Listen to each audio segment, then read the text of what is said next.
Bonjour et bienvenue dans mon tout premier épisode de podcast. Aujourd'hui, je vais aborder un sujet qui me touche et qui touche de nombreuses personnes. C'est la dépendance affective, qui peut se manifester dans nos relations amoureuses, amicales et familiales.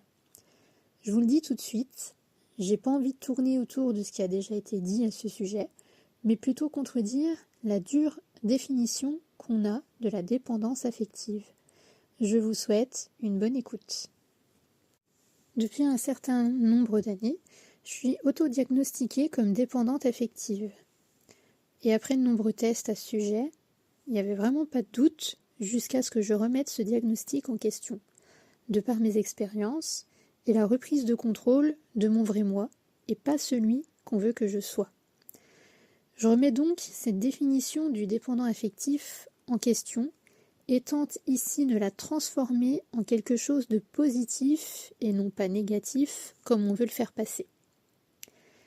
Je l'ai fait pour moi, mais aujourd'hui, je veux vraiment le partager pour vous ou votre entourage. C'est ici ma propre vérité. J'espère que vous vous y retrouverez. Je suis Sandra Sérénité. La dépendance affective est devenue un problème de relation d'humain à humain, et on a divisé les gens en deux, les indépendants individuels émotionnels et les dépendants affectifs. La définition de l'indépendant émotionnel, c'est quelqu'un qui est capable de gérer ses émotions et ses besoins affectifs sans avoir besoin de l'approbation ou du soutien constant des autres. Il a la capacité à prendre soin de lui-même sur le plan émotionnel. Et pour le dépendant affectif, c'est une personne qui ressent le besoin excessif de l'affection et de l'approbation des autres pour se sentir bien dans sa peau. Il a un besoin constant d'être réassuré de la part de ses proches. Il n'arrive pas à mettre des limites saines dans ses relations et a un besoin de connexion avec les autres au détriment de son autonomie personnelle. Je me permets aujourd'hui de revisiter une de ces deux définitions, ou peut-être même les deux. J'aimerais apporter une simplicité à ces deux groupes de personnes distinctes. Je définis les indépendants émotionnels par des receveurs d'amour. Ce sont des cœurs sélectifs. Ils ouvrent leur cœur uniquement par besoin et le ferment lorsqu'ils n'ont plus besoin. Ce sont des autonomes affectifs. Pour les dépendants affectifs, par des donneurs d'amour, ils ont besoin de donner leur amour, de le distribuer autour d'eux. Ils ont le cœur complètement ouvert, prêts à partager au monde entier. Ce sont des partageurs affectifs. Pour moi, les dépendants affectifs sont très mal jugés, les rendant presque repoussants, rangés dans une catégorie de personnes qui ont besoin de l'approbation des autres pour avancer ou besoin de leur affection et qui n'arrivent pas à vivre sans, comme s'ils quémandaient l'amour, et je ne suis pas du tout d'accord avec ça.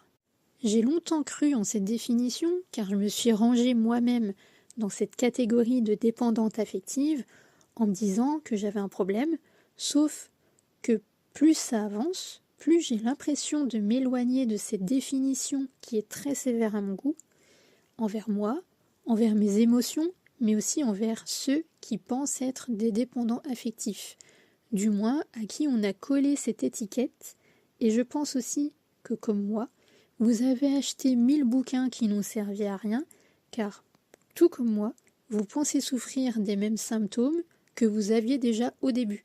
Du coup, ce que j'ai fait, je me suis éloignée au maximum des gens qui m'entouraient, parce que j'avais peur de ce qu'ils prétendaient que j'étais, et je me voyais comme un pot de colle, dépendante des autres, prête à tout pour ne pas les perdre, voire même accepter tout et n'importe quoi d'eux, même si ça aurait pu me faire du mal, uniquement pour qu'ils restent dans ma vie, près de moi à la limite de la possession.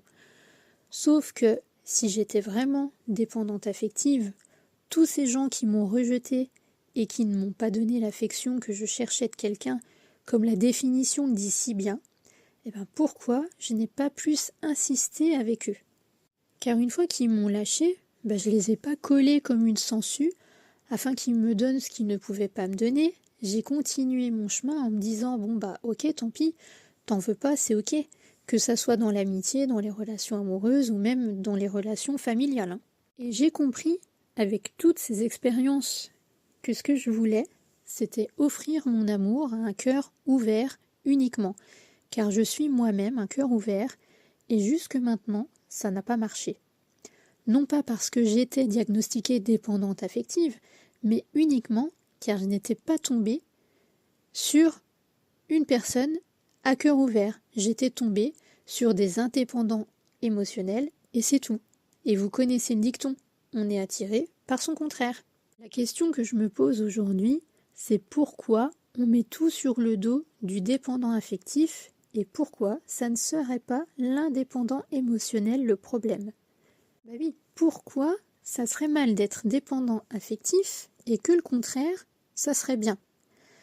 Je ne dis pas qu'être indépendant émotionnel est mal, mais je dis pourquoi les deux cas ne peuvent-ils pas être tous les deux des gens bien et apporter du bien. C'est simplement différent, l'un n'est pas le contraire de l'autre, c'est juste une façon de recevoir ou de donner ses émotions différemment. On peut s'autosuffire au niveau des émotions comme on peut être une personne dans le partage ou être simplement entre deux, donc être ambivalent. Si je croise quelqu'un dans la rue qui a envie de parler, qui vient vers moi parce qu'il a senti mon empathie et mon cœur ouvert, est-ce que ça fait de moi quelqu'un de dépendant affectif? Car je vais être à son écoute et que je vais ouvrir mon cœur à cette personne et lui montrer ma bienveillance. On associe souvent les dépendants affectifs à leurs relations amoureuses. Et longtemps, j'ai cru que c'était mon problème et je rejetais beaucoup d'hommes de peur de leur faire du mal avec cette nouvelle maladie, entre guillemets. Au moins, je prenais pas de risque de faire du mal à quelqu'un ou même de me faire du mal à moi-même. Mais après 4 années à réfléchir à qui j'étais, non. Ça n'est pas du tout ça, car au contraire, je ne m'attache pas vite à la personne. Je suis prête à quitter si elle me fait du mal ou si je pense lui en faire. Le vrai problème, c'était pas ma dépendance affective dans mes relations, c'était le manque de confiance en moi et le manque de confiance en l'autre. C'est la peur d'avoir mal si je m'attache ou si cette personne m'abandonne sans raison, mais mon côté affectif est là, oui je le sens, je suis prête à ouvrir mon cœur et à donner l'amour que j'ai à l'intérieur, car il en déborde.